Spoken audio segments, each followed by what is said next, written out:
বন্ধুরা, আজ আইপিএলে ষষ্ঠতম ম্যাচটি খেলা হবে রয়্যাল চ্যালেঞ্জার ব্যাঙ্গালোর এবং কিং ইলেভেন পাঞ্জাবের মধ্যে। খেলাটি হবে চেন্নাই সামি স্টেডিয়ামে। আজ পর্যন্ত দুইটি টিমের মধ্যে 31 বার খেলা হয়েছে, যেখানে রয়্যাল চ্যালেঞ্জার জিতেছে 17 বার এবং কিং ইলেভেন পাঞ্জাব জেতে 14 বার। কিং ইলেভেন পাঞ্জাবের ক্যাপ্টেন হলেন শেখর ধাওয়ান এবং রয়্যাল চ্যালেঞ্জারের ক্যাপ্টেন হলেন ফাফ দু প্লেসিস। এবার রয়্যাল চ্যালেঞ্জার ব্যাঙ্গালোরের প্লেয়িং 11 আমি ঘোষণা করব। প্রথমেই যিনি নামবেন তিনি হলেন ক্যাপ্টেন ডু প্লেসিস, যিনি চেন্নাইয়ের বিরুদ্ধে 35 রান করেন, যেখানে 8টি চারও মারেন। দ্বিতীয় প্লেয়ার হিসাবে থাকবেন বিরাট কোহলি, প্রথম ম্যাচে 21 রান করেন। তৃতীয় প্লেয়ার হিসাবে থাকবেন রজত পাটিদারের বদলে মহিপাল লোমার।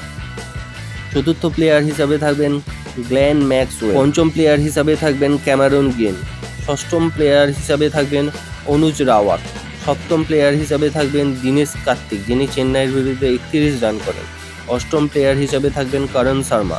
নবম প্লেয়ার হিসাবে থাকবেন মোহাম্মদ সিরাজ। দশম প্লেয়ার হিসাবে থাকবেন মহঙ্গ ডাগার। একাদশতম প্লেয়ার হিসাবে থাকবেন আলজরি জোসেফ। এবার কিং ইলেভেন পাঞ্জাবের প্লেয়িং 11 ঘোষণা করব। প্রথমেই যিনি থাকবেন তিনি হলেন শেখর ধাওয়ান। দ্বিতীয় প্লেয়ার হিসাবে থাকবেন জনি ব্রেনস্টোক, যিনি দিল্লির বিরুদ্ধে 9 রান করেন মাত্র। তৃতীয় মিডিল অর্ডার হিসাবে থাকবেন প্রক্সি সিমরন, 26 রান করেন দিল্লির বিরুদ্ধে।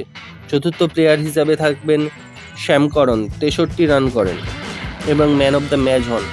পঞ্চম প্লেয়ার হিসাবে থাকবেন জিতেশ শর্মা। ষষ্ঠ প্লেয়ার হিসাবে থাকবে লিভিংস্টোন, যিনি দিল্লির বিরুদ্ধে 38 রান করেন।